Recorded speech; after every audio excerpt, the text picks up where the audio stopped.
सुप्रभात बच्चों, कैसे हैं आप लोग। आशा करती हूँ कि ईश्वर की दया से आप सभी बच्चे घर पर स्वस्थ तथा सुरक्षित होंगे और साथ ही अपनी पढ़ाई भी कर रहे होंगे।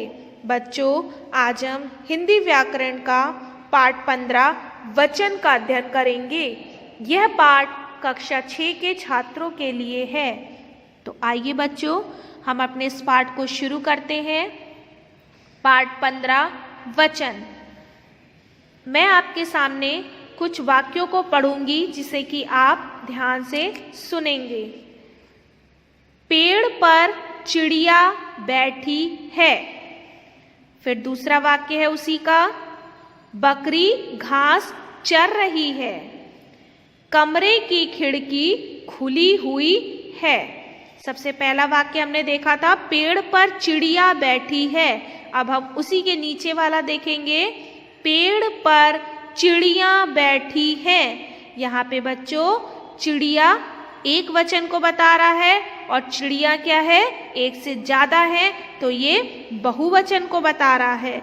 एक से ज्यादा होते हैं तो वहाँ पे क्या होता है, अनेक। फिर बकरी घास चर रही है, यहाँ पे एक बकरी है। यहाँ पे क्या है, बकरियां घास चर रही हैं। यहाँ पर एक से ज्यादा है तो यहाँ पे भी अनेक को बता रहा है। फिर तीसरा है, कमरे की खिड़की खुली हुई है। और नीचे हम देखेंगे उसी का, कमरे की खिड़कियां खुली हुई हैं। यहाँ पे एक से ज्यादा है, खिड़कियां इसलिए यहाँ पे लिखा हुआ है, इसलिए क्या है, अनेक। तो बच्चों, मैंने आपके सामने जो वाक्य पढ़े, इन तीनों वाक्यों में चिड़िया, बकरी और खिड़की एक प्राणी या वस्तु का बोध करा रहे हैं। इसी प्रकार नीचे के तीनों वाक्यों में चिड़िया, बकरियां और खिड़कियां एक से अधिक प्राणी या वस्तुओं का बोध करा रहे हैं। इस प्रकार वस्तुओं की संख्या का यह ज्ञान क्या है, वचन है।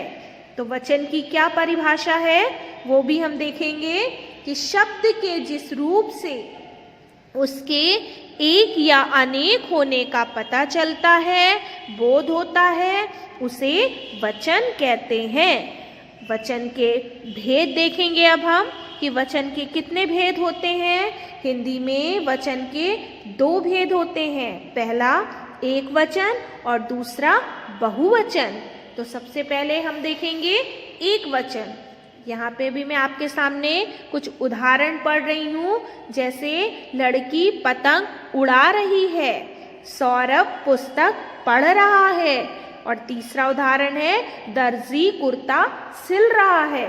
यहाँ पे बच्चों इन वाक्यों में भी पतंग, पुस्तक, कुर्ता शब्द क्या है, एक व्यक्ति या वस्तु का बोध करा रहे हैं। इसलिए यहाँ पे क्या है, एक वस्तु का बोध करा रहे, तो ये क्या है, एक वचन।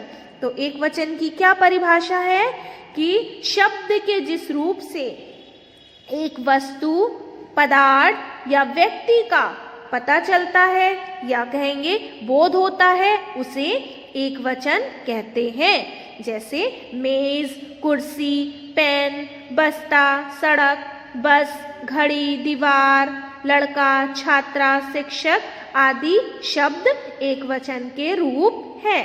तो अब हम देखेंगे एक वचन के बाद दूसरा है बहुवचन। बहुवचन के भी मैं आपके सामने कुछ उदाहरण बोलूंगी, जैसे लड़कियां फुटबॉल खेल रही हैं। दूसरा है, मेज पर पुस्तकें बिखरी हुई हैं। और तीसरा उदाहरण है, दर्जी कुर्ते सिल चुका है। यहाँ पे बच्चों इन वाक्यों में लड़कियां, पुस्तकें, कुर्ते शब्द एक से अधिक व्यक्ति या वस्तु को बता रहे हैं। अतः कहा जाता है कि शब्द के जिस रूप से एक से अधिक वस्तु, पदार्थ या व्यक्तियों का बोध होता है, उसे बहुवचन कहते हैं। जिसमें शब्द आते हैं आपके स्त्रियां, कुर्सियां, आंखें, चूहे, पुस्तकें, कविताएं, नदियां, घोड़े, बोतलें, अध्यापक गण आदि बहुवचन के रूप हैं। तो बच्चों अब हम देखेंगे वचन के भेद के बाद वचन की पहचान। वचन की पहचान मुख्य रूप से 2 प्रकार से होती है। पहला, संज्ञा या सर्वनाम के रूप से, जैसे लड़की हंस रही है, ये क्या है? एक वचन है। और लड़कियां हंस रही हैं, ये बहुवचन है। उसी प्रकार से वह गा रहा है, ये क्या है? एक वचन को बता रहा है। और दूसरा, वे गा रहे हैं, ये वाक्य किसे बता रहा है? ये बहुवचन को बता रहा है। अब हम दूसरा देखेंगे। पहला हमने देखा था बच्चों संज्ञा या सर्वनाम के रूप से। अब दूसरा है हमारा क्रियापदों के रूप से, जिसमें वाक्य है किसान खेत जोत रहा है, ये क्या है? एक वचन है। और किसान खेत जोत रहे हैं, ये बहुवचन है। उसी प्रकार से मोर नाच रहा है, ये एक वचन है। मोर नाच रहे हैं, ये बहुवचन है। अब हम देखेंगे वचन संबंधी कुछ नियम। पहला है एक वचन का बहुवचन के रूप में प्रयोग, जिसमें सम्मान या आदर के लिए एक वचन के स्थान पर बहुवचन का प्रयोग होता है।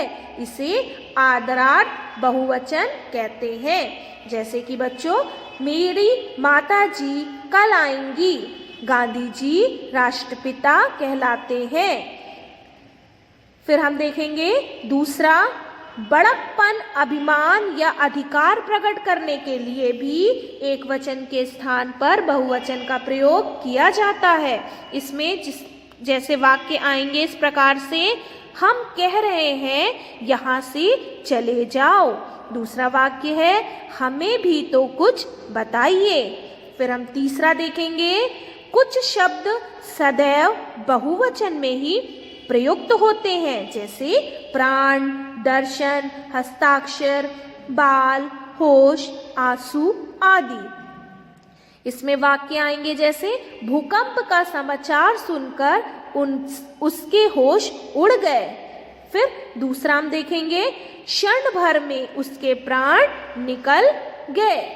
अब हमने अभी ये देखा था एक वचन का बहुवचन के रूप में प्रयोग। अब हम देखेंगे दूसरा बहुवचन का एक वचन के रूप में प्रयोग, जिसमें पहला है, जिन शब्दों के अंत में समूह के बोधक शब्द, जाति, सेना या दल शब्द प्रयुक्त होते हैं, मतलब आते हैं, उनका प्रयोग एक वचन में होता है। जैसे स्त्री जाति आज पुरुषों के साथ कंधे से कंधा मिलाकर खड़ी है। सेना ने किले पर कब्जा कर लिया। फिर हम दूसरा देखेंगे, व्यक्तिवाचक और भाववाचक संज्ञाएं एक वचन में प्रयोग की जाती हैं। जैसे संगीता नृत्य सीखती है।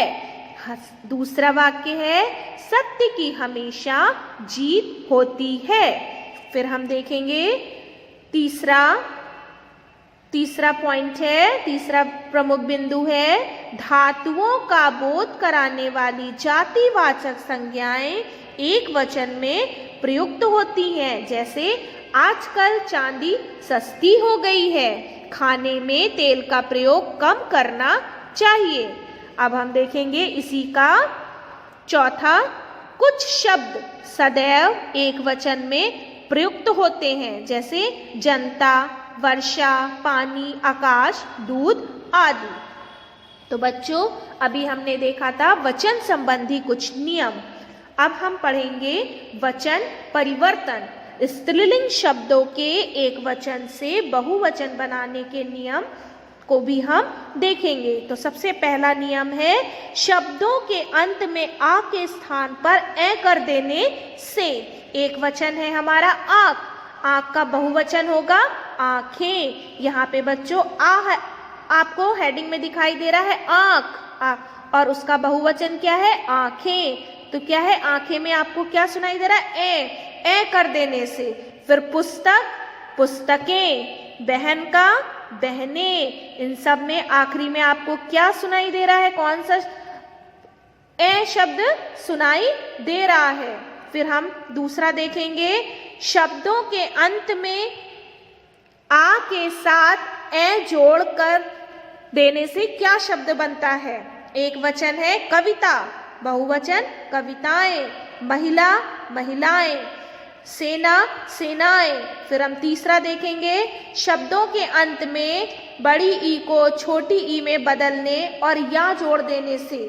तो एक वचन है नदी, उसका बहुवचन होगा नदियां, मछली मछलियां, शक्ति शक्तियां। अब हम देखेंगे चौथा, शब्द के अंत में या को या कर देने से। एक वचन है चिड़िया, उसका बहुवचन होगा चिड़िया। फिर एक वचन है डिबिया, उसका बहुवचन होगा डिबिया।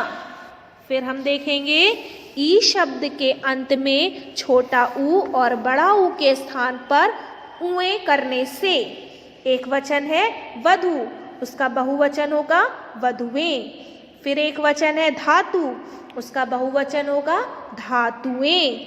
फिर हम देखेंगे दूसरा, अभी हमने देखा था बच्चों पहला लिंग वचन परिवर्तन में कि स्त्रीलिंग शब्दों के एक वचन से बहुवचन बनाने में। अब हम देखेंगे पुल्लिंग शब्दों के एक वचन से बहुवचन बनाने के नियम। तो उसमें पहला है शब्द के अंत में आ का ए कर देने से। एक वचन है कपड़ा और बहुवचन होगा कपड़े। आखिरी में आपको क्या सुनाई दे रहा है, ए, और कपड़ा में आ। उसी प्रकार से दूसरा है जूता, एक वचन और उसका बहुवचन है जूते। फिर घोड़ा, एक वचन, बहुवचन है घोड़े। अब हम देखेंगे इसका आखिरी, शब्दों के अंत में समूहवाचक शब्द जोड़कर। एक वचन है हमारा अध्यापक, उसका बहुवचन होगा अध्यापकगण। फिर एक वचन है गुरु, उसका बहुवचन है गुरुजन। फिर गरीब, गरीब का गरीबजन। और अमीर एक वचन है और उसका बहुवचन होगा अमीर लोग। तो बच्चों आपको ये पाठ समझ में आ गया। एक बार फिर से मैं इसी पाठ के कुछ प्रमुख बिंदुओं को, प्रमुख बातों को आपको फिर से बताऊंगी ताकि आप अच्छे से समझ जाएं। पहला है वचन एक या अनेक की संख्या का बोध कराता है। वचन के दो भेद होते हैं, एक वचन और बहुवचन। कुछ शब्द सदैव एक वचन में प्रयुक्त होते हैं, जैसे कि वर्षा, पानी, दूध, दही, आकाश। कुछ शब्द सदैव बहुवचन में प्रयुक्त होते हैं, जैसे प्राण, हस्ताक्षर, दर्शन, आंसू आदि। आदर देने के लिए एक वचन में भी बहुवचन का प्रयोग होता है। बड़कपन दिखाने के लिए मैं की जगह हम का प्रयोग होता है। तो आशा करती हूँ बच्चों कि मैंने आपको आज का ये पाठ 15 वचन पढ़कर समझाया। आप सभी बच्चों को समझ में आ गया होगा। अब मैं आपको इसी पाठ से संबंधित कुछ कार्य दे रही हूँ जो कि आपके विद्यालय की वेबसाइट पर उपलब्ध है। धन्यवाद।